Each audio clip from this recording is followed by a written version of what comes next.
சமையல். இன்னைக்கு நம்ம தேங்காய் பால் சாதம் தாங்க பார்க்க போறோம். அதுக்கு என்னன்னு பார்த்துலாமா? அந்த தேங்காய் பால் வந்து 2-3 தடவை எடுத்து வச்சிருக்கேன். அரிசி நீங்க சாப்பாடு அரிசி எடுத்துக்கலாம், பச்சை அரிசி எடுத்துக்கலாம். 1 டம்ளருக்கு 2 டம்ளர் தேங்காய் பால். சாப்பாடு அரிசினா, பச்சை அரிசினா 1க்கு 1 எடுத்துக்கோங்க.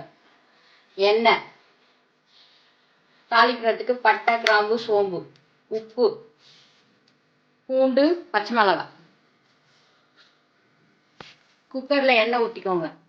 கொஞ்சமா ஊற்றிக்கோங்க, போதும். அந்த தேங்காய் பால்லேருந்தே வரும். விருப்பப்பட்டா நெய் போட்டுக்கலாம். நெய் போட்டா திகட்டும், கொஞ்சமா போட்டுக்கோங்க.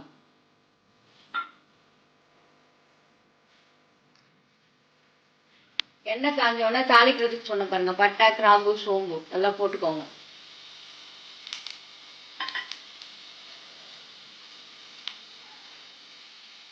பொரிஞ்ச உடனே பூண்டு போட்டுக்கோங்க. பச்சை மிளகாய் போட்டு ஒரு வாட்டி வதக்குங்க நல்லா. இந்த பூண்டு வதக்கணும். பூண்டு அந்த வதங்க எண்ணெயிலே வதங்கினாதான் நல்லா இருக்கும். இந்த மாதிரி வதங்கினோடனே அரிசி போட்டுக்கோங்க.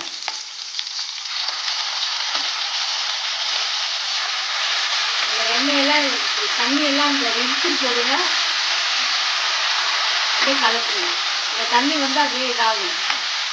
பாருங்க, அந்த மாதிரி நல்லா வதங்கி கிளாஸியா வரும் பாருங்க அரிசியே ஒரு மாதிரி. அப்போ வந்து தேங்காய் பால் ஊற்றுவோம்.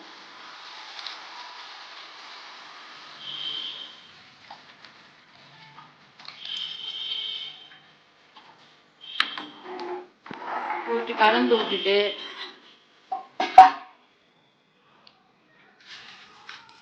கொஞ்சமா போட்டுக்கோங்க உப்பு. இது நிறைய போட்டீங்கன்னா கறிக்கும். கொஞ்சமா போட்டாவே நல்லா இருக்கும் டேஸ்ட். நிறைய போட்டுறாதீங்க. போட்டு நல்லா கலந்து விட்டு வேக விடுங்க. அப்புறமா கொஞ்ச நேரம் கழிச்சு மூடிக்கலாம் குக்கர்.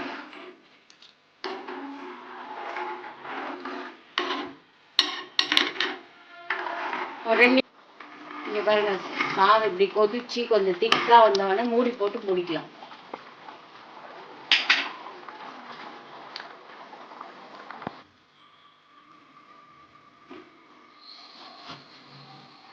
சிம்ல வச்சிடலாம். 15 நிமிஷம் சிம்ல வச்சிருங்க. இப்படி வச்சீங்கன்னா நல்லா உதிரி உதிரியா வரும் சாதம். இன்னும் நல்லா குழைய வேண்டாம். இன்னும் கொஞ்சம் எக்ஸ்ட்ரா தண்ணி ஊற்றிக்கோங்க. இன்னும் ஒரு 1/4 டம்ளர். பாருங்க, 15 நிமிஷம் கழிச்சு ஆஃப் பண்ணிட்டு சிம்ல தான் வச்சேன். வந்திருக்கும். உதிரி உதிரியா இருக்கு பாருங்க. சூடா சாப்பிட்றப்ப நல்லா இருக்கும். குருமாவோட சாப்பிட்றப்ப சேர்த்து சாப்பிட்றது. வெறுமையும் சாப்பிடலாம், குருமாவோட சாப்பிட்றப்ப ரொம்ப நல்லா இருக்கும். லஞ்ச் பாக்ஸ் சுவையான தேங்காய் பால் சாதம் தயார். பிடிக்கிறவங்க லைக் பண்ணுங்க, கமெண்ட் பண்ணுங்க, சப்ஸ்கிரைப் பண்ணாதவங்க சப்ஸ்கிரைப் பண்ணுங்க, ஷேர் பண்ணுங்க.